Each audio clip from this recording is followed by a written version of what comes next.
Hello, sleepy traveler, and welcome to a tale from a long time ago. A story wrapped in shadows and whispered in the corners of medieval villages. Tonight, we journey back to an era when justice was harsh and life was fragile. A time when the role of an executioner was both feared and misunderstood. This is not a story about heroes or legends, but about a lonely man burdened with a grim duty that few dared to accept. The executioner of medieval times lived a life apart from others, walking a path shadowed by fear, sorrow, and scorn. This was a role forced upon some, a fate worse than many could imagine. Despite carrying out the law's darkest sentences, executioners were shunned, feared, and often hated by the very people they served. Tonight's story will guide you through the quiet misery, the heavy loneliness, and the burdensome realities of the medieval executioner, a man whose life was marked not by glory, but by solitude and sorrow. So, settle in, let your breathing slow, and let the quiet unfolding of this story soothe you as the past whispers its forgotten truths. Part 1. The Unwanted Job. In medieval Europe, being an executioner was far from a glamorous or respected position. In fact, it was quite the opposite. This job was one that most people feared and avoided at all costs. Few chose it willingly. Many were forced into it by circumstance, punishment, or birthright. The executioner's life was one marked by isolation, suspicion, and a heavy, never-ending weight of responsibility. Executioners were often social outcasts. They were the people others avoided, seen as carriers of death and doom. Villages whispered about them, and neighbors crossed the street to avoid passing too close. It was a role no one wanted but someone had to fill.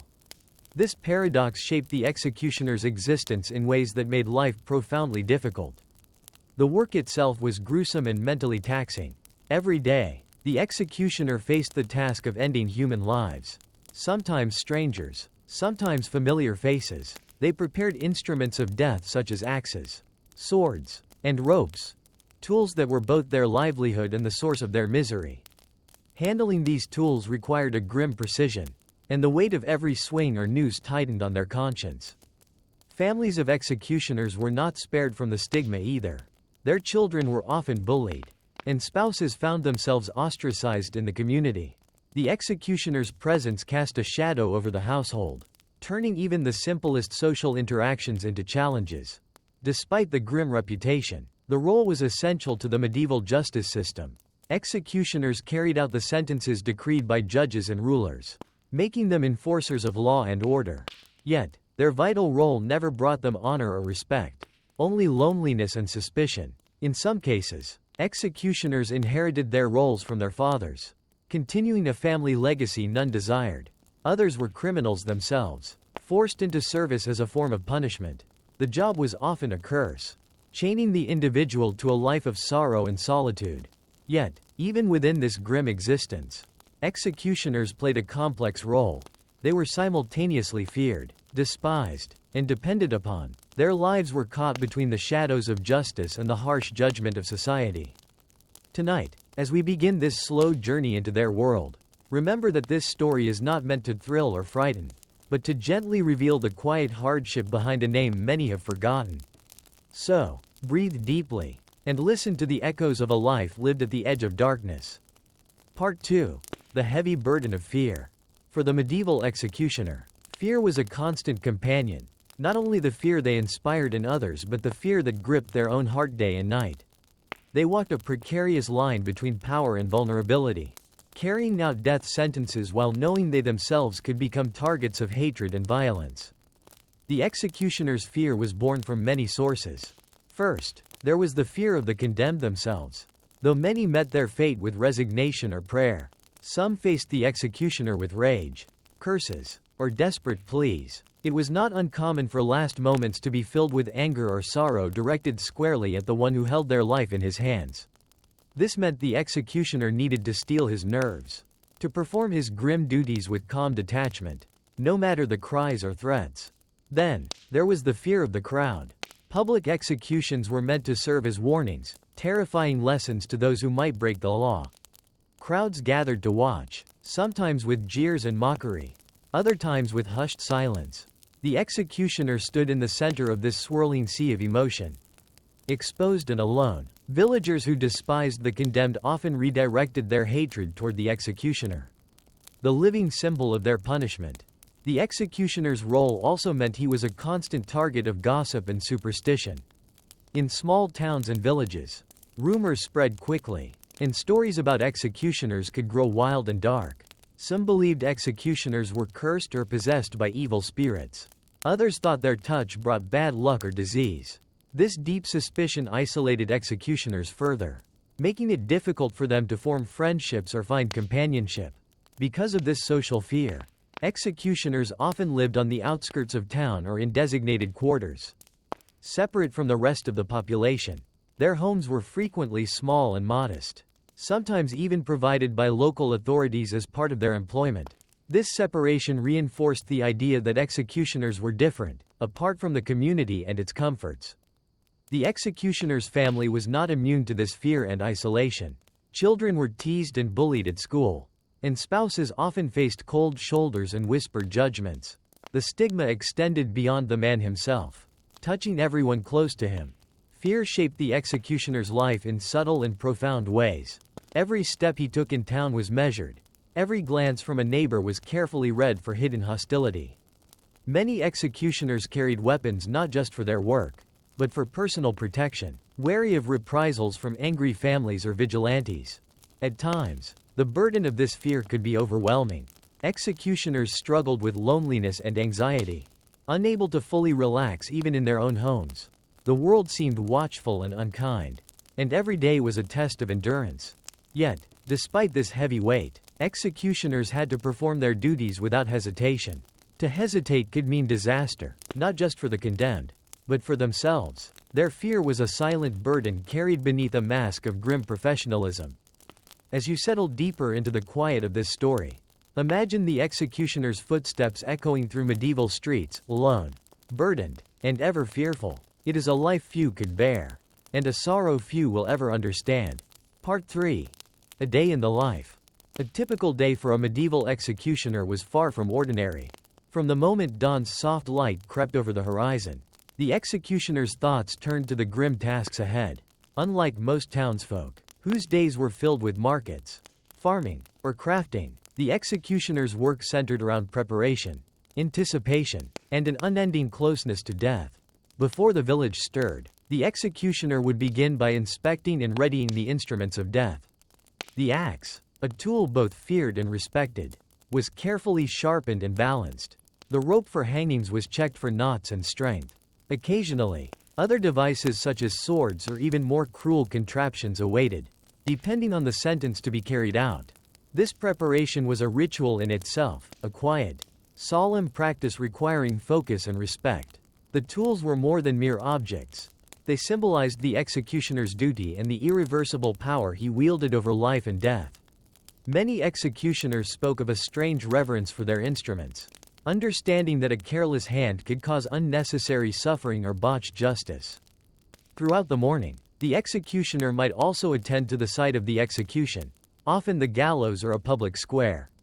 Clearing debris, arranging wood for the scaffold, or marking the spot required both physical effort and a mental brace for the day's work. Locals might watch from a distance, whispering or avoiding eye contact, their unease mingling with curiosity. When the condemned were brought forth, sometimes in chains, sometimes led by guards, the executioner's role shifted to one of grim professionalism. There was no room for hesitation or compassion in the eyes of the law. The executioner had to carry out the sentence swiftly and cleanly, sparing no mercy to ensure the punishment was delivered as decreed. Yet, within these moments, there was an unspoken understanding. Many executioners wished to perform their task as humanely as possible, hoping to spare the condemned the agony of prolonged suffering. A well-placed stroke of the axe, or a quick drop in the gallows, was a kindness in a cruel world. Between executions, the day could be long and lonely. The executioner often kept to himself, avoiding crowds and conversations. He might retreat to his small home, where silence was both comfort and punishment. The weight of the morning's work lingered, shadowing his thoughts and dulling his spirit. As evening approached, the executioner prepared for the next day's challenges. Maintenance of the tools resumed, cleaning blood and stains with meticulous care. Even in this, there was a strange ceremony, a recognition that the work was never done, and the burden never lifted. This daily cycle of preparation, execution, and solitude defined the executioner's existence. It was a rhythm unlike any other, marked by death's quiet presence and society's cold judgment. Each day ended with a heavy sigh, and each new dawn began with the same grim acceptance. So, as you close your eyes tonight, imagine the executioner's steady hands tending to his tools, the empty streets awaiting the day's shadow, and a life lived in the stillness between moments of finality. Part 4. The Executioner's Family. Being an executioner did not only affect the man who carried the axe or rope, it shaped the lives of his entire family. In medieval times, social stigma was harsh and far-reaching. Families of executioners often bore the brunt of community suspicion and disdain, living under a shadow that stretched long and wide. Children of executioners faced teasing and bullying from their peers. At school or in the village square, whispers and pointed fingers followed them like a dark cloud. Friends were few, and invitations to play or attend celebrations were rare. These children grew up learning that their father's job made them outsiders, marking them with an invisible scar. Wives and mothers in executioner households were also caught in the web of isolation. Neighbors might avoid their homes, refusing invitations to gatherings or market exchanges. Gossip spread swiftly, fueled by superstition and fear. Some believed that being close to an executioner's family could bring misfortune or curse. Marriage prospects for executioners' children were often limited. Families wary of scandal or bad luck refused alliances with the executioner's kin. This social exclusion could trap families in a cycle of hardship and loneliness. Despite these hardships, executioner families often formed tight-knit bonds within their own circles. They understood the unique pressures they faced and found comfort in shared experience. These families developed their own quiet resilience, supporting one another in a world that treated them as pariahs. Financially, the role of executioner sometimes provided a modest income or certain privileges, exemptions from taxes or the right to keep belongings of the executed. But these benefits rarely compensated for the social cost. Life was often hard and lonely, with little relief. The home of an executioner might be humble, located on the edge of town or in less desirable quarters, further isolating the family. Privacy was limited, as the community kept a watchful eye, mixing fear with fascination. In the evenings, after the day's grim work was done, the executioner's family would gather quietly, sharing meals in hushed tones. Laughter was rare but precious, a fragile light amid the darkness that surrounded their lives. Children learned early about their father's role, often understanding that their family's place in society was complicated. Yet, despite the stigma, love and loyalty held these families together. As you rest tonight, think of the unseen families behind the executioner's shadow, those who lived in silence, carrying their own burdens with courage and grace. Part 5. The Gallows and the Public Spectacle. In medieval times, executions were not hidden away, they were public events, held in town squares, marketplaces, or specially built gallows. These gatherings drew crowds from near and far, all coming to witness the final moments of the condemned. For the executioner, this meant performing their grim task before an audience, adding pressure and scrutiny to an already difficult job. The gallows, often a simple wooden scaffold, stood as a stark symbol of justice and power. It was a place where the law met its harshest form, and where fear was displayed to remind everyone of the consequences of crime. The executioner was the central figure in this grim theater, the one who brought the sentence to life. Crowds at executions were a mix of emotions. Some came out of morbid curiosity, eager to see justice served or to hear the last words of the condemned. Others were there to jeer, mock, or express relief that a criminal was being punished. Sometimes, families of victims watched with grim satisfaction, while friends of the condemned might weep quietly. The executioner, standing alone on the scaffold, had to maintain composure amid this sea of faces and emotions. Their every move was watched and judged. A swift, clean execution was expected, both as a mark of professionalism and mercy to the condemned. Any hesitation or mistake could spark anger or ridicule. This public spectacle reinforced the executioner's isolation. Though surrounded by many, they were truly alone. an enforcer of a harsh law that few wanted to think about but all feared. The role demanded not only skill but emotional detachment, a mask of calm amid the tension. Despite the grim nature of these events, some executioners reported moments of compassion. They sought to perform their duty as humanely as possible, wishing to spare suffering. A quick, precise stroke or a well-set drop could make the difference between a merciful end and prolonged pain. After the crowd dispersed, the executioner often faced the silence of the empty scaffold, the echoes of the day's tension lingering in the air, cleaning the site, tending to tools stained with blood, and preparing for the next day's work were reminders that the cycle never truly ended.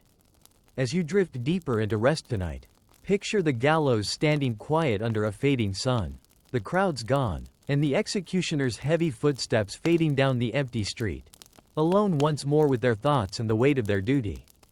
Part 6. The Many Faces of Death. The role of the medieval executioner was not limited to a single method of ending life. Depending on the crime and local customs, the executioner might be called upon to perform a variety of punishments, each with its own rituals and grim procedures. This required not only skill but a certain emotional detachment to carry out such acts without hesitation. The most common form was hanging. The executioner would prepare the rope and the gallows, ensuring the drop was calculated to cause a quick death by neck break rather than slow strangulation. This required knowledge, as a poorly judged drop could lead to prolonged suffering, a result the executioner aimed to avoid. Beheading was another frequent method, often reserved for nobility or high-status criminals. Using a heavy axe or sword, the executioner had to deliver a single, precise stroke. This demanded strength, accuracy, and calm nerves. A botched beheading was a nightmare for all involved, causing pain and humiliation for the condemned, and disgrace for the executioner. Other forms of execution, though less common, were harsher and more gruesome. Some crimes called for burning at the stake, breaking on the wheel, or drowning. In these cases, the executioner's role might be more limited or involve overseeing the process. But the association with death and cruelty remained strong. Beyond executions, the executioner sometimes carried out corporal punishments, such as flogging or branding. These tasks further reinforced the executioner's position as the enforcer of harsh justice, often making him feared and avoided even more. The variety of duties meant the executioner had to be prepared for whatever the law demanded. This unpredictability added to the mental strain, forcing them to confront death in many forms. The tools of the trade were varied and macabre: ropes, axes, swords, whips, all instruments of pain and finality. Despite the grim nature of the work, some executioners developed a professional pride in their ability to carry out sentences swiftly and cleanly. They understood that their role, however unpleasant, was part of the justice system's attempt to maintain order. Yet, beneath this professional facade, many executioners carried the emotional scars of their deeds.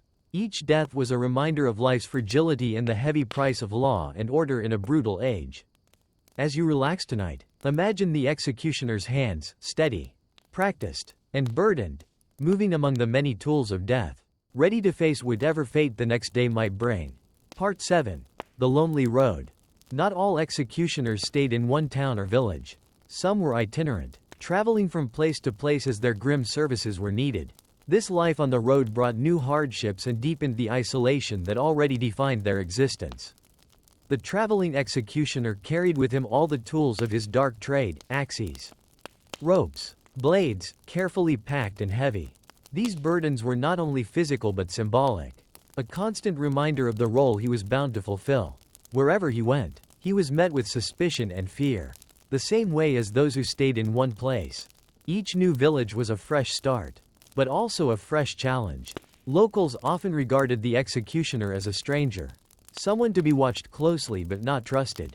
There were no friends to greet him, no neighbors to share a meal or exchange a kind word. Instead, the executioner found himself always on the outskirts, separate from the community's warmth, traveling between towns on dusty roads. The executioner faced dangers beyond social rejection. Robbers, angry mobs, or families seeking revenge sometimes made the journey perilous.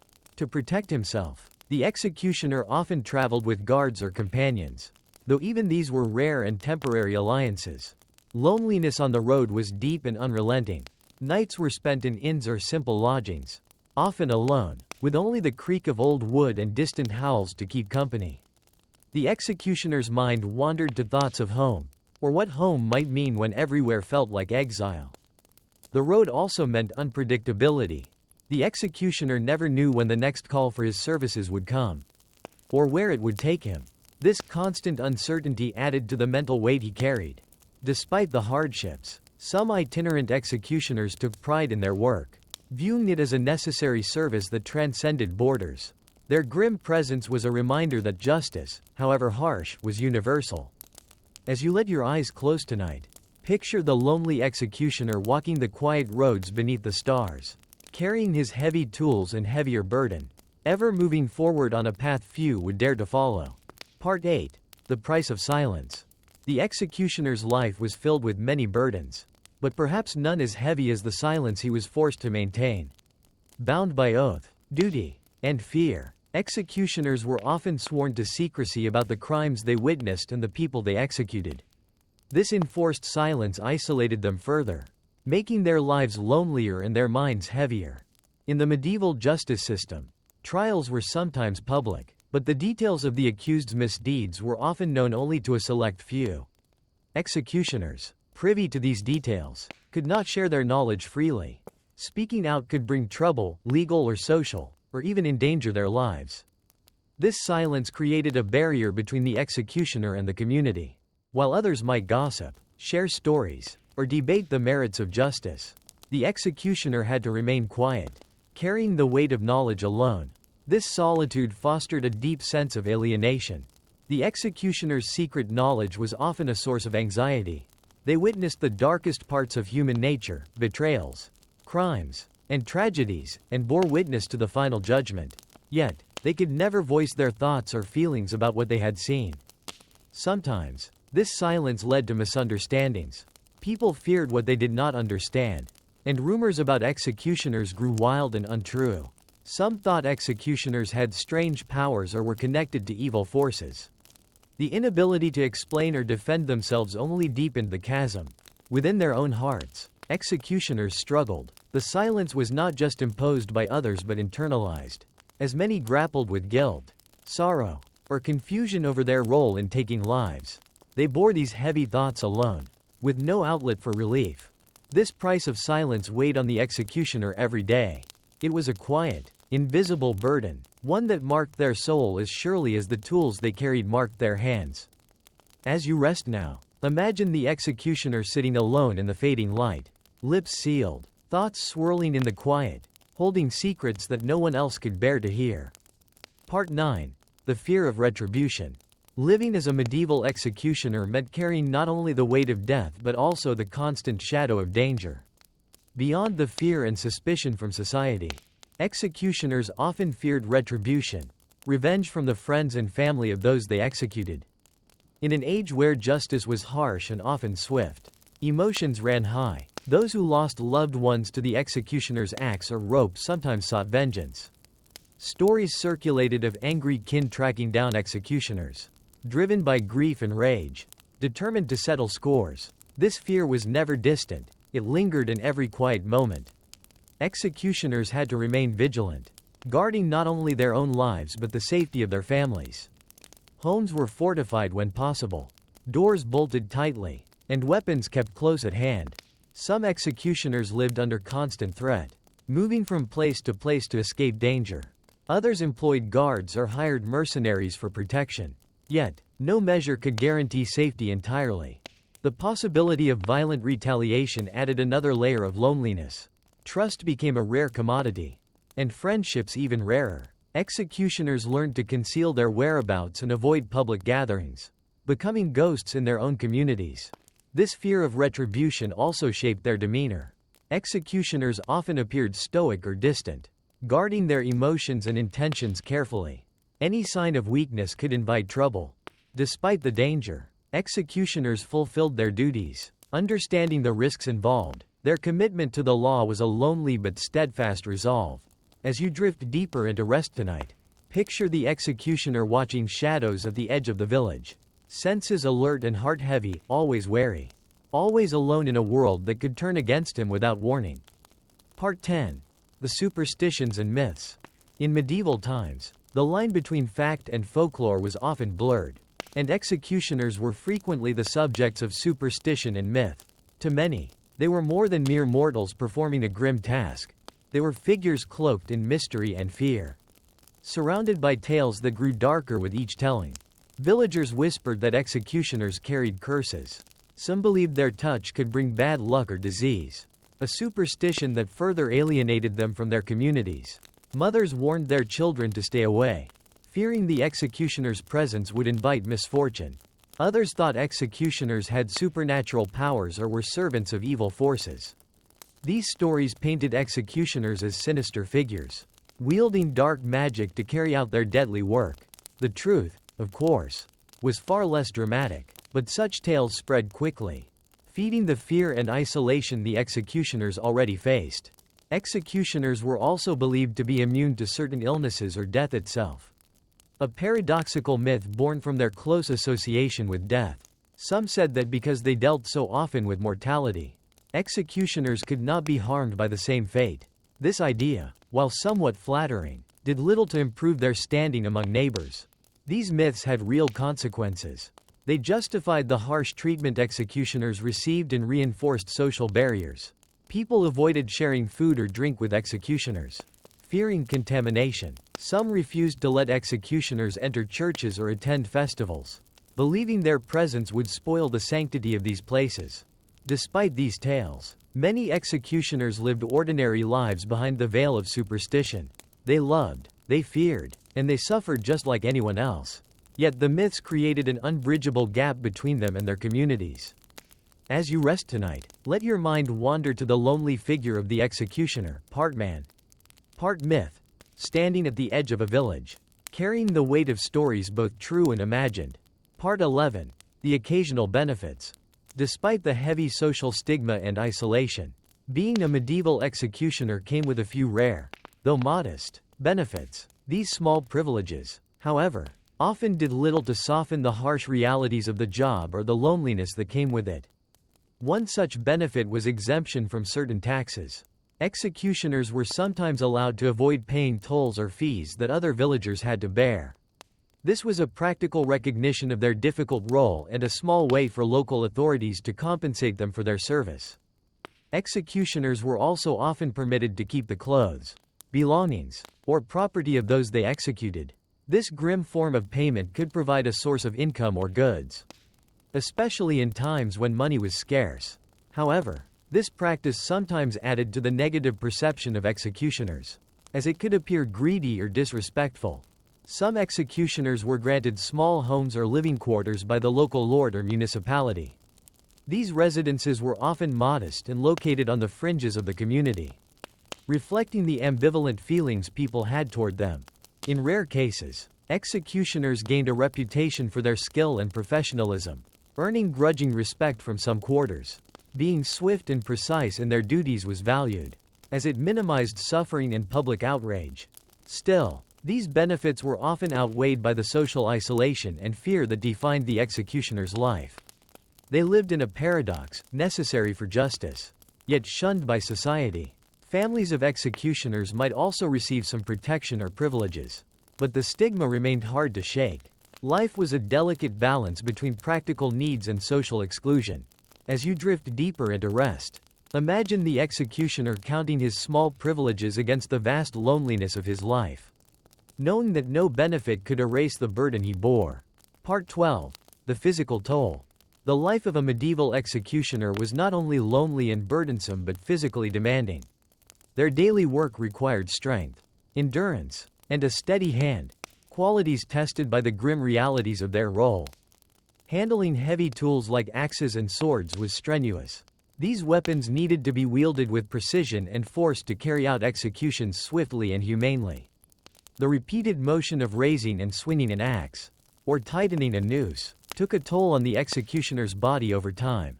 Setting up execution sites also required physical labor. Building or maintaining gallows, carrying equipment, and sometimes moving heavy bodies were part of the job.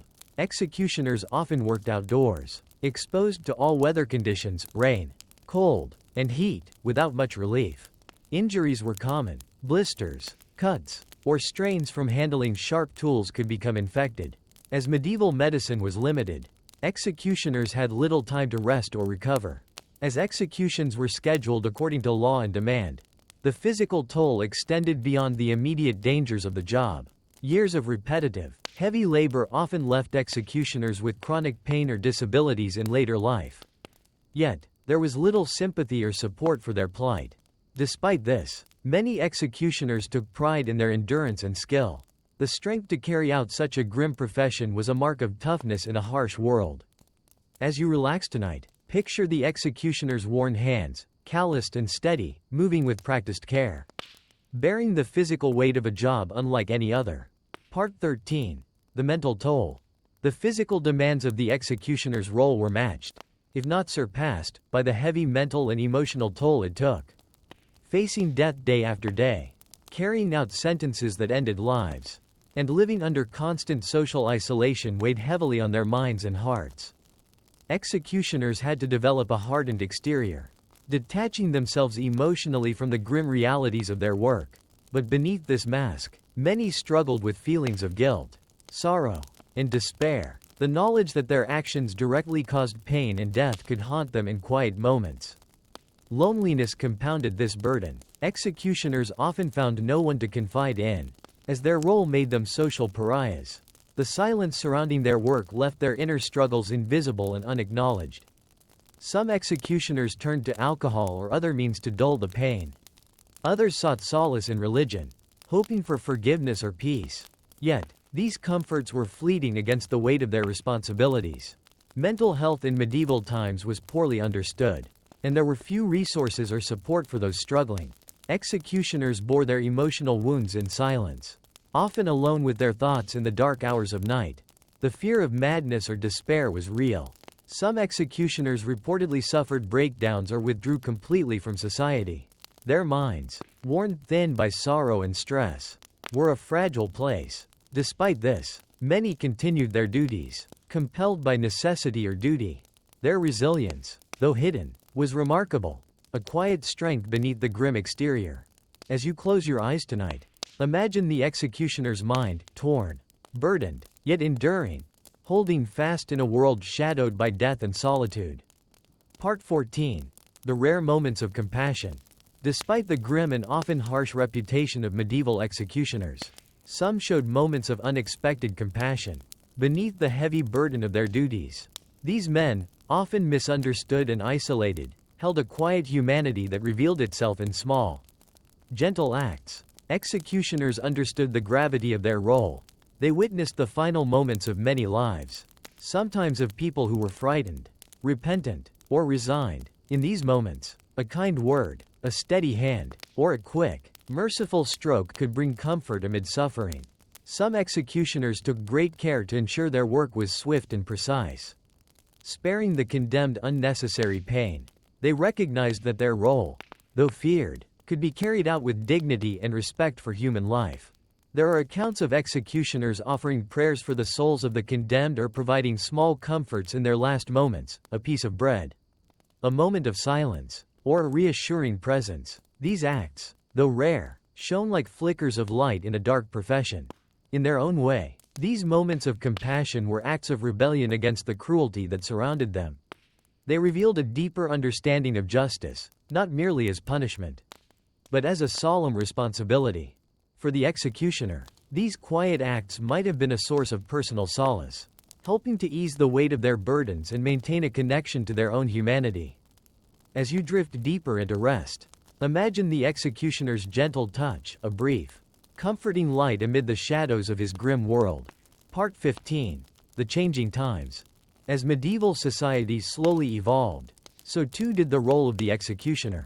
Changes in laws, punishments, and social attitudes began to reshape the grim realities of this dark profession, offering some executioners a glimpse of a different future, though the shadows remained long.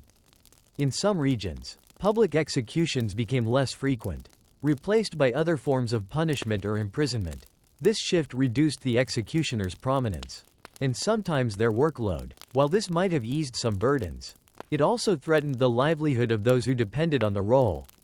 New methods of execution, or changes in legal processes, sometimes required executioners to adapt their skills.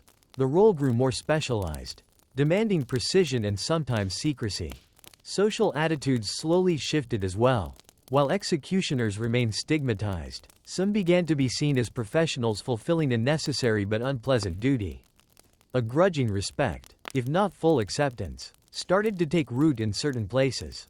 For a few, this meant opportunities to transition into other roles, guards, jailers, or officials involved in law enforcement. Such shifts allowed some executioners to leave behind the most feared aspects of their work, though their past often followed them. Yet, many executioners found themselves caught between worlds, still burdened by old fears and myths. While facing an uncertain future, change was gradual and uneven, leaving most executioners with much of the old isolation intact. As you rest tonight, imagine the slow passage of time, a changing world around the executioner, whose footsteps echo between the past and an uncertain tomorrow. Part 16. The executioner's tools as symbols. The tools of the medieval executioner were more than mere instruments. They were powerful symbols that carried weight far beyond their physical use. The axe, the rope, the sword, they embodied justice, fear, and the heavy burden borne by the one who wielded them. The executioner's axe was perhaps the most iconic symbol. Its sharp blade represented finality, cutting short life with a single blow. To many, the axe was a frightening emblem of authority and retribution. Executioners carried it with a mix of pride and dread, knowing its power and the fear it inspired. The rope, used for hangings, was another potent symbol. It tied not only bodies but the concept of law and order itself. The noose hung heavy with meaning, a reminder of crime, punishment, and the thin line between life and death. Swords, sometimes reserved for nobility or special cases, added another layer of symbolism. They connected executioners to the knightly class, if only briefly, while also marking the finality of the condemned's fate. Beyond their practical use, these tools marked the executioner's identity. Carrying them in public was a declaration of their office, an unavoidable label that set them apart from society. The executioner's tools also served as constant reminders of the weight of their responsibilities. Each swing of an axe or tightening of a noose was a step further down a path few would choose. Despite the fear and stigma, some executioners regarded their tools with a sense of respect, an acknowledgement of their place in the grander scheme of justice.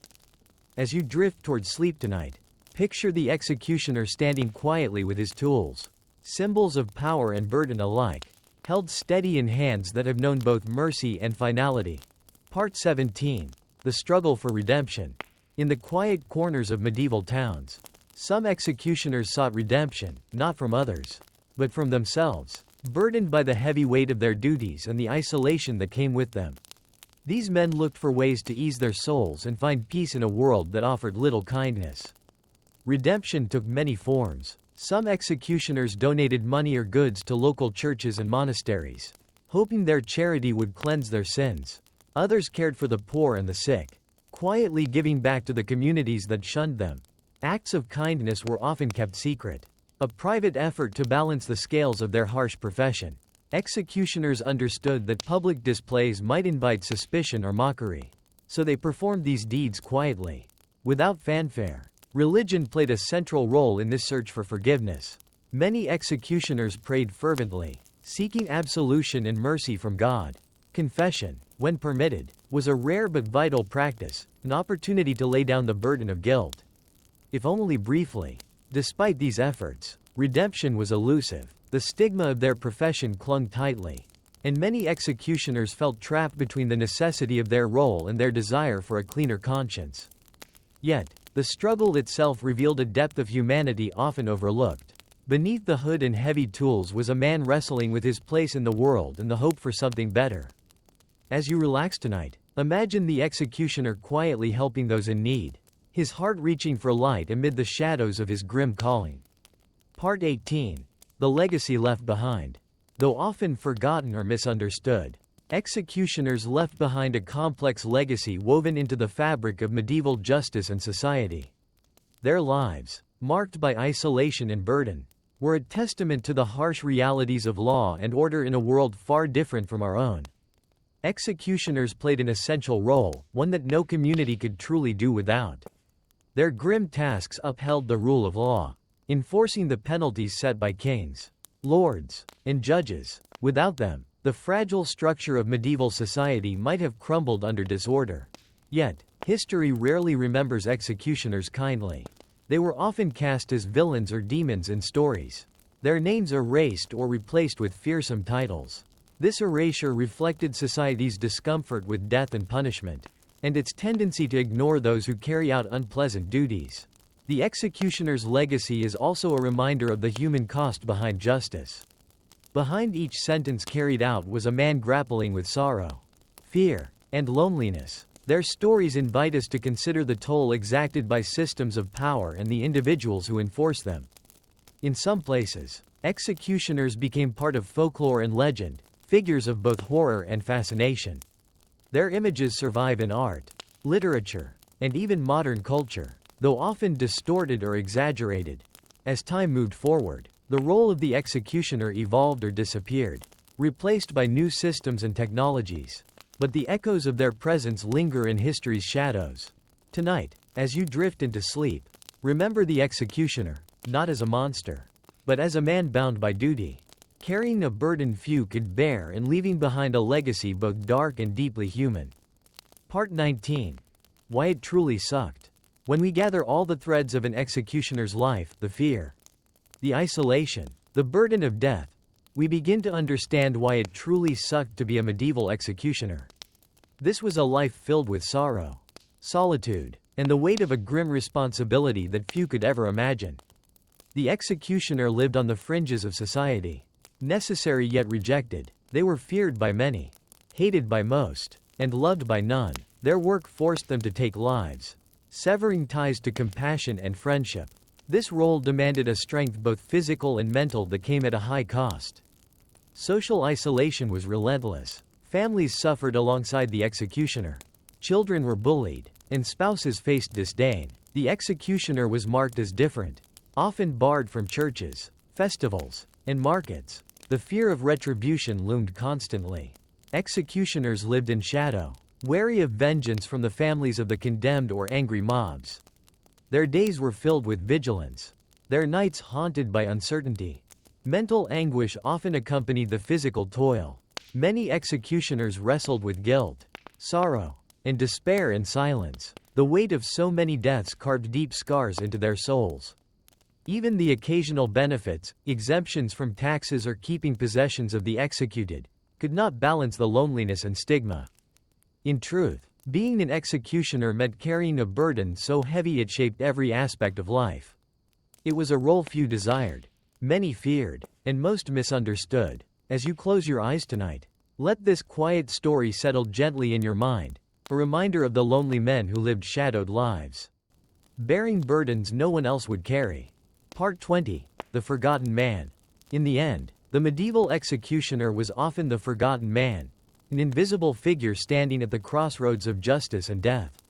Though essential to the order of society, his life was one of quiet sacrifice, loneliness, and sorrow.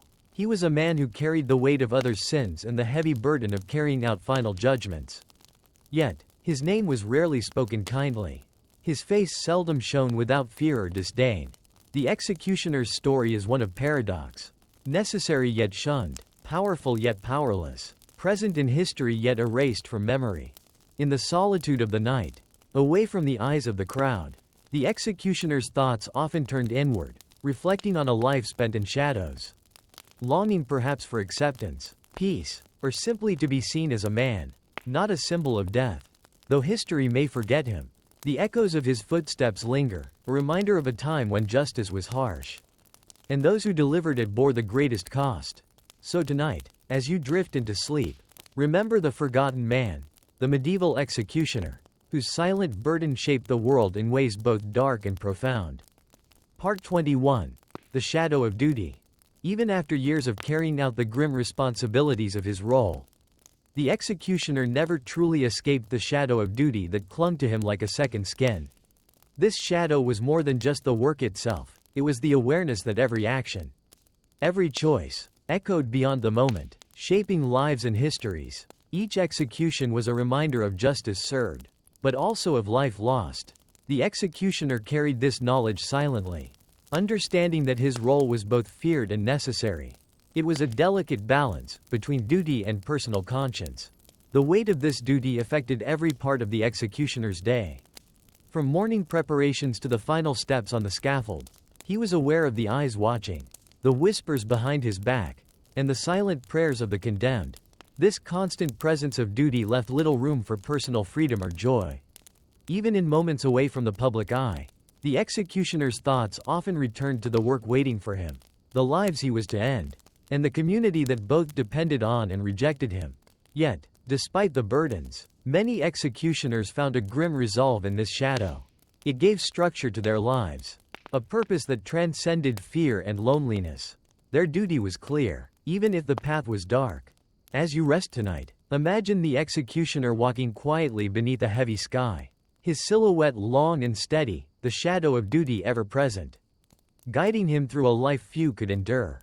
Part 22. The Weight of Judgment.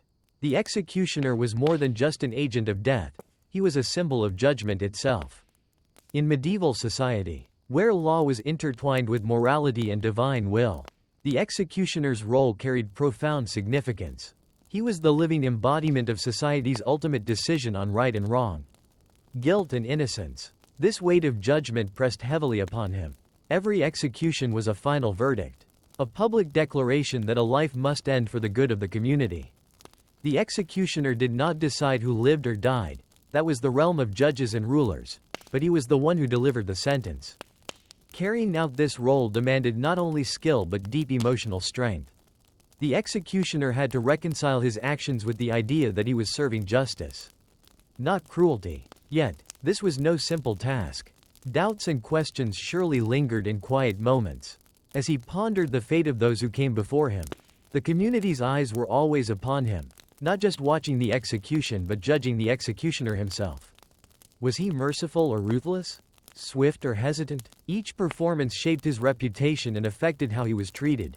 This relentless scrutiny added to the burden of judgment the executioner carried.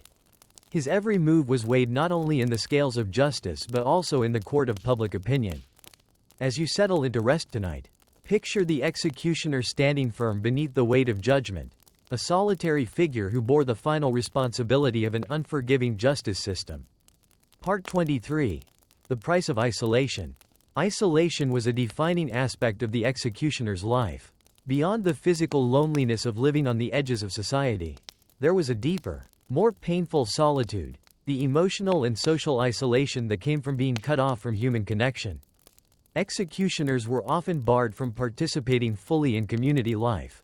They were excluded from festivals, religious ceremonies, and social gatherings. Invitations to weddings or markets were scarce, and casual conversations turned cold when the executioner approached. This exclusion left executioners to navigate a world where friendship and companionship were rare luxuries. Many found themselves living in solitude, their homes quiet and their days marked by routine and silence. Family life was also affected. Wives and children often shared this isolation, facing their own set of challenges. The stigma of the executioner's role created invisible barriers that strained relationships and limited opportunities for social interaction. The emotional toll of such isolation was profound. Without outlets for their feelings or confidants to share their burdens, executioners often internalized their pain. Loneliness could lead to despair, anxiety, and a sense of invisibility within their own communities. Yet, in this isolation, some executioners found moments of peace. The quiet offered space for reflection and, sometimes, solace. They developed resilience, learning to endure the solitude that came with their heavy responsibility. As you drift into sleep, imagine the executioner sitting quietly by the fire in a small, lonely room, alone with his thoughts, carrying a weight few could understand, yet finding calm in the stillness. Part 24. The Burden of Visibility. Though often isolated, the executioner was paradoxically highly visible, a figure everyone knew but few wished to acknowledge openly. His presence in the village was unmistakable, and he often became a living symbol of justice, fear, and death. This visibility was a double-edged sword. On one hand, it marked him as necessary, the person who upheld the law when others could not. On the other hand, it made him a target for suspicion, fear, and sometimes hostility. Every step the executioner took was noticed and scrutinized. Neighbors whispered behind closed doors. Children stared with a mix of curiosity and dread, and strangers avoided meeting his gaze. Even simple trips to market or church carried an undercurrent of tension. This constant awareness bred a kind of performance. Executioners learned to mask their feelings, to present a stoic front that concealed the turmoil beneath. They became adept at moving through crowds without inviting attention, carrying the weight of their role silently. The burden of being so visible yet so invisible, to be seen but not truly known, added to the executioner's loneliness. His life was a public secret, a paradox that few could understand. As you settle tonight, picture the executioner walking through a quiet village street, faces turned away, eyes averted, and yet all aware of the shadow he cast, a man visible to all, connected to none. Part 25. The quiet resilience. Amidst the harsh judgments, isolation, and burdens of his role, the medieval executioner developed a quiet resilience, a strength born not from glory, but from sheer necessity. This resilience was the thread that held his life together, enabling him to face each day with grim determination. Resilience meant waking before dawn, preparing tools heavy with meaning, and stepping into a role that few could understand or accept. It meant performing acts that weighed on the soul, yet doing so with precision and care. It meant enduring social rejection, fear, and loneliness without giving in to despair.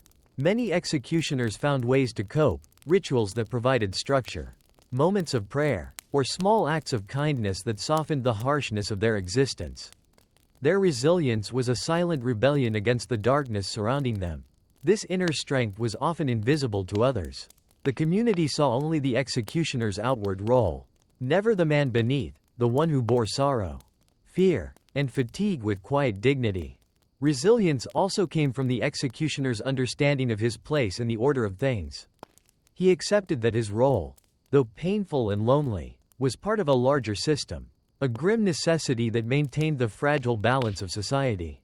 As you drift deeper into sleep, imagine the executioner standing steady in the face of his burdens, a quiet fortress of resolve amid the shadows of a difficult life. Part 26. The unseen humanity.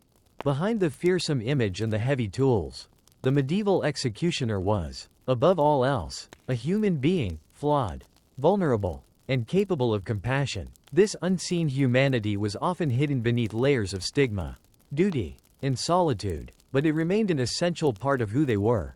Executioners experienced fear, hope, and sorrow just like anyone else. They loved their families, worried about the future, and sought moments of peace. Their lives were marked by contradictions, carrying out death while cherishing life. This humanity sometimes revealed itself in small, tender moments. Executioners might quietly comfort the condemned before their final moments, offer a prayer, or show kindness in subtle ways that went unnoticed by the crowd. Yet, their humanity was often denied by society. They were seen only as instruments of death, not as men with hearts and dreams. This denial deepened their isolation and compounded the emotional burden they carried. In rare cases, executioners formed friendships and bonds with others who understood their plight. These connections provided glimpses of normalcy and support in an otherwise harsh existence. As you close your eyes tonight, remember the unseen humanity of the executioner, the man who lived in shadows but carried a heart full of light, struggling to find his place in a world that feared him. Part 27. The burden of legacy. The executioner's life was shaped not only by his present duties but also by the legacy he inherited and would leave behind. Often, the role passed down through generations, binding families to a fate they neither chose nor easily escaped. This burden of legacy meant that many executioners grew up knowing their future before they could even understand it. Sons followed fathers, learning the grim trade and inheriting the social stigma that came with it. The family name became entwined with the role, creating a cycle difficult to break. For some, this legacy was a source of sorrow and resignation, a life predetermined by birth rather than choice. Others sought to redefine their legacy through acts of kindness or attempts to ease their community's fears. The executioner's legacy extended beyond family to the wider society's memory. Though often forgotten or maligned, their lives were woven into the history of justice, punishment, and the human struggle with mortality. Carrying this burden required strength and acceptance. Executioners lived with the knowledge that their name would be remembered not for greatness but for a heavy, often dark responsibility. As you rest tonight, imagine the executioner standing at the crossroads of past and future, a man shaped by the legacies he inherited and the one he will leave behind. Part 28. The Silent Witness.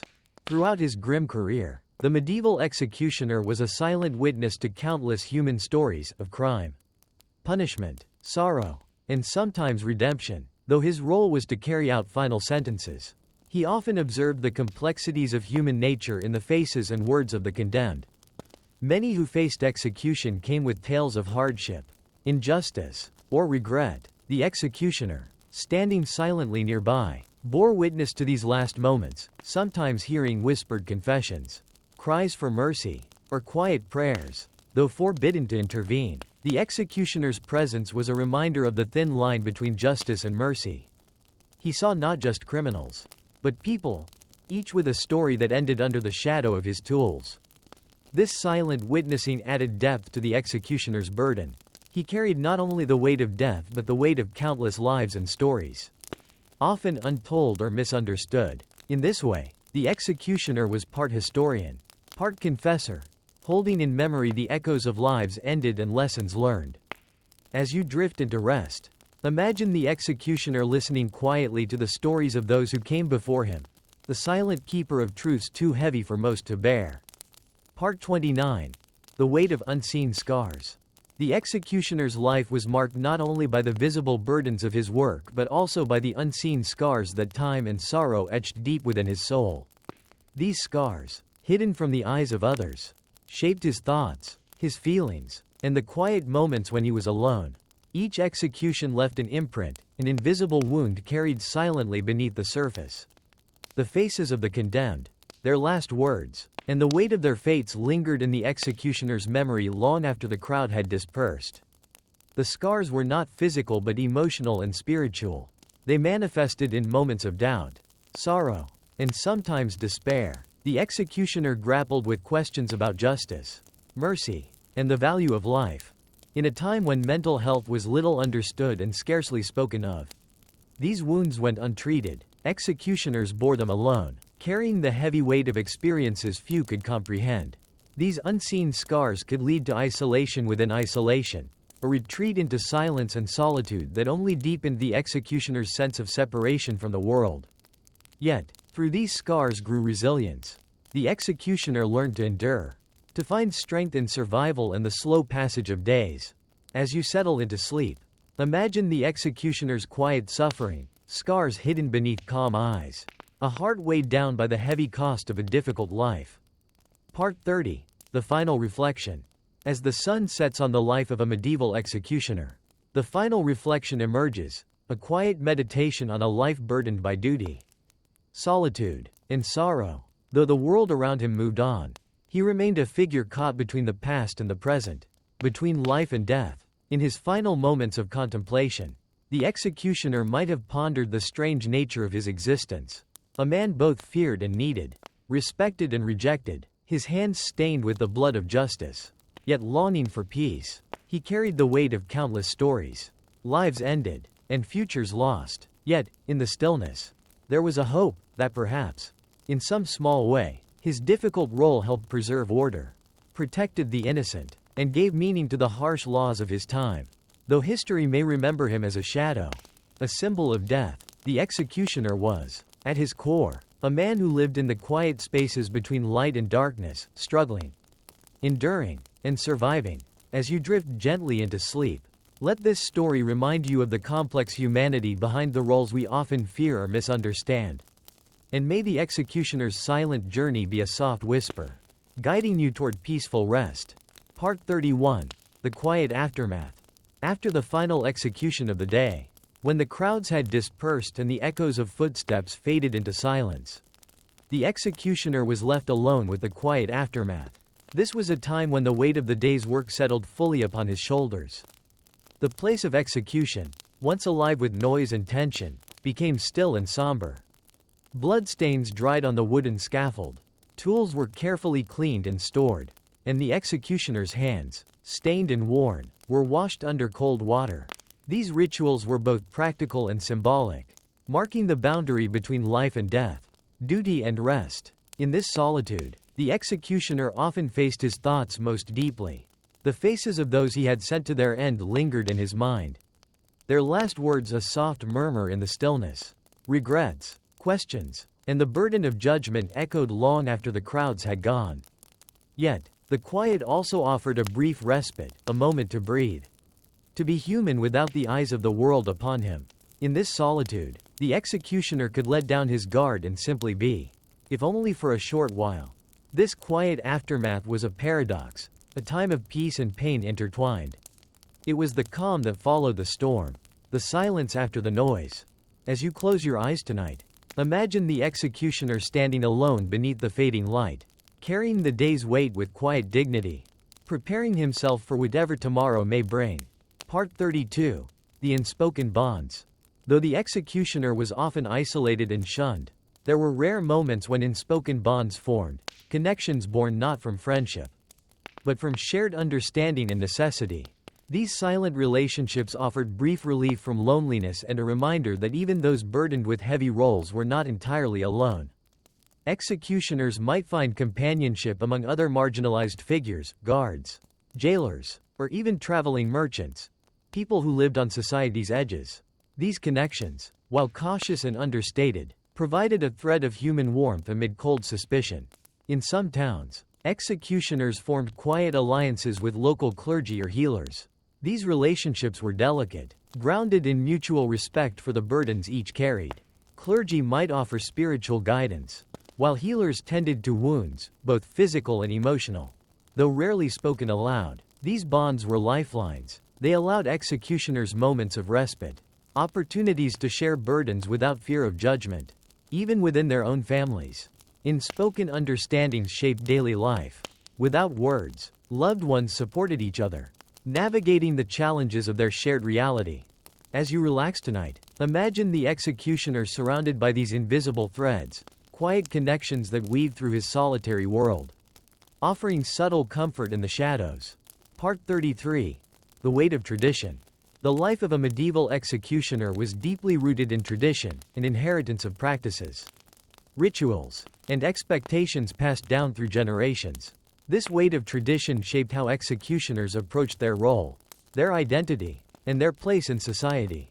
Often, executioners inherited their duties from fathers or other relatives, stepping into a role defined long before their time. The tools they used, the axe, the rope, the sword, were not just instruments but sacred objects steeped in history and meaning. Rituals surrounding executions followed strict protocols, from the preparation of the condemned to the timing and manner of the execution. Tradition dictated the executioner's every move. These customs offered a framework, providing order amid the chaos of death. Yet, tradition was also a chain. It bound executioners to a path they might not have chosen, limiting their freedom and reinforcing the social stigma that surrounded them. Despite this, many executioners found comfort in tradition. It gave their work purpose and dignity, connecting them to a lineage that, while harsh, was respected in its own way. As you drift into sleep, picture the executioner performing ancient rituals, hands steady, heart heavy, carrying on traditions that echoed through time, shaping a life both burdened and defined by the past. Part 34. The Price of Secrecy. In the world of the medieval executioner, secrecy was both a shield and a prison. The details of his work, the crimes he witnessed, and the thoughts he carried were often locked away behind closed lips, guarded fiercely by oath and necessity. This secrecy protected the executioner from gossip and danger but also deepened his isolation. Unable to share his experiences or fears openly, he bore a silent burden that weighed heavily on his heart and mind. Secrets extended beyond the act of execution itself. The executioner often knew truths about the condemned, family disputes, hidden crimes, or political intrigues that others did not. Yet, he was bound not to reveal them, no matter the personal cost. This silence created an invisible wall between the executioner and his community. It fueled rumors and misunderstandings, allowing fear and superstition to flourish in the absence of truth. Within the executioner's own soul, the price of secrecy was profound. The weight of unspoken knowledge could lead to loneliness, mistrust, and inner turmoil. As you rest tonight, imagine the executioner standing behind a veil of silence, guarding secrets that no one else could carry. A lone keeper of shadows and truths. Part 35. The Final Duty. For the medieval executioner, every day carried the possibility of the final duty, a task that weighed heavily on his heart and mind. Each execution was not just a job but a solemn moment where life and death converged. And the executioner stood at the center of this profound crossing. The final duty required precision, calm, and strength. The executioner knew that the manner in which he carried out the sentence could mean the difference between mercy and prolonged suffering. This awareness added gravity to every action: the grip of the axe, the knot of the noose, the timing of the drop. Beyond the physical task was the emotional weight. The executioner faced the condemned not as a faceless criminal but as a person, often with a story of hardship, regret, or sorrow. This recognition made the final duty both a burden and, in rare moments, an act of compassion. After the execution, the final duty extended to care, cleaning tools, tending to the site, and preparing for what might come next. It was a ritual of closure, a way to mark the end of one life and ready for the next. This final duty, repeated day after day, forged the executioner's identity and defined his existence. It was a role few could bear, carrying with it a weight that shaped every step of his life. As you drift gently into sleep tonight, imagine the executioner fulfilling his final duty with solemn grace, standing quietly at the edge of life and death. A guardian of grim justice. Part 36. The Endless Cycle. For the medieval executioner, life was an endless cycle, a rhythm marked by preparation, execution, and solitude. Day after day, the pattern repeated, each moment blending into the next with a somber inevitability. The morning might begin with sharpening the axe or inspecting the ropes, a ritual that both prepared the executioner and reminded him of the day's grim tasks. This was followed by the solemn procession to the gallows, the crowd's murmurs, and the heavy silence before the final act. After the execution, the cycle continued, cleaning tools, tending to the site, and returning to solitude. The executioner moved through these motions like a ghost, bound to a role that offered little respite. This endless cycle was both a curse and a structure. It shaped the executioner's existence, offering a predictable routine amid the uncertainty of life. Yet, it also reinforced the isolation and burden that defined his world. The repetition could dull the senses, making each execution feel distant. Yet the emotional weight never fully lifted. The executioner carried the memories and the scars beneath the surface, even as the cycle marched on. As you settle into rest, imagine the executioner moving through this endless cycle, a solitary figure whose life is shaped by the steady rhythm of duty and the quiet strength to endure. Part 37. The Unseen Burden of Judgment. The executioner bore not only the physical tools of death but the unseen burden of judgment, both from society and from within. Every action, every decision weighed heavily on his conscience, as he stood as the final instrument of the law. Though he did not decide guilt or innocence, the executioner felt the weight of those choices. In quiet moments, he might question the justice of the sentences he carried out or ponder the lives that ended by his hand. This burden was compounded by society's harsh gaze.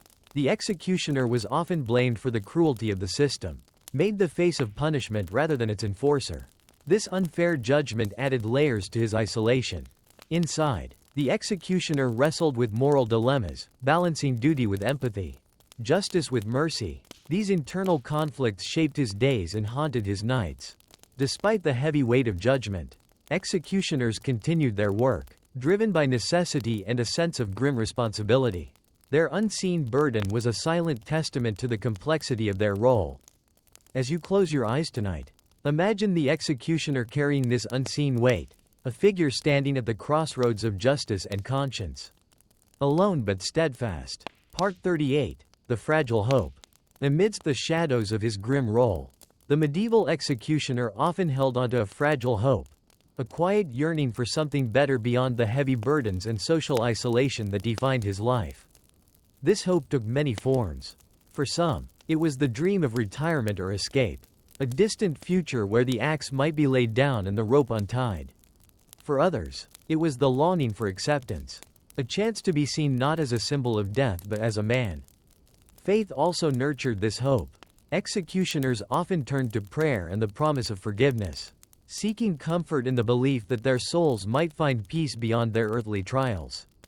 This fragile hope provided a light in the darkness, a reason to endure the loneliness and sorrow. It was a reminder that beneath the heavy mantle of duty, the executioner was human, capable of dreaming and longing. Though hope was often tempered by reality, it remained a vital part of the executioner's spirit, a quiet flame burning softly in the shadows. As you drift into sleep tonight, imagine the executioner holding onto this fragile hope, a small beacon guiding him through the long nights and the weight of his days. Part 39. The Solace of Routine. In a life marked by sorrow and isolation, the medieval executioner often found solace in routine, a steady rhythm that provided structure and a measure of control amid chaos.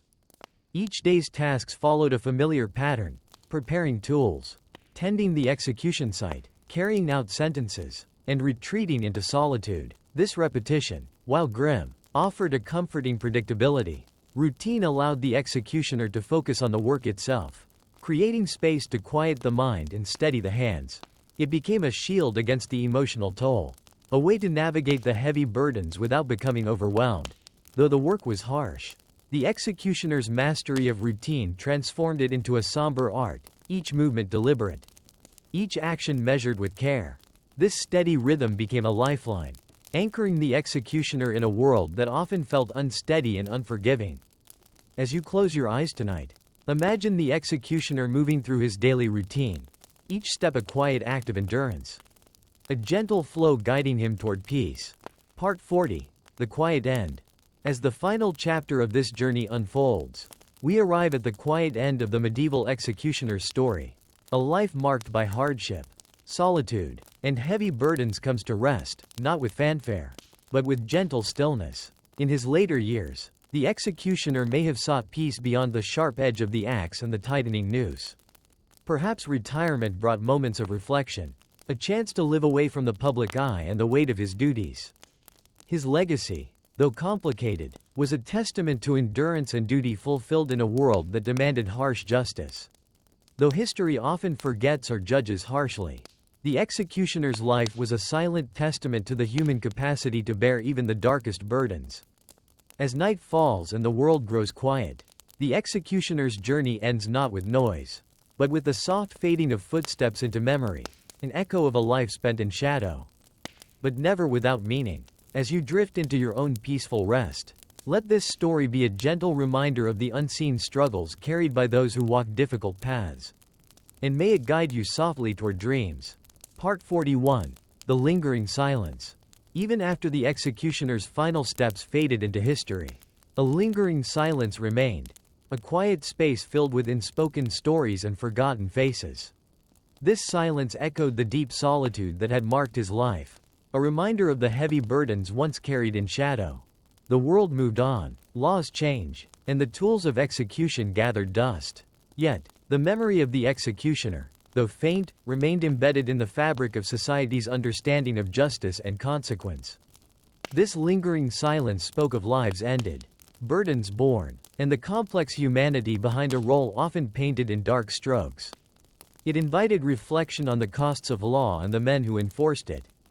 As you rest now, imagine the silent echoes of the executioner's life, quiet, profound, and lingering like a soft whisper in the night, gently guiding you toward peaceful dreams. Part 42. The Enduring Question.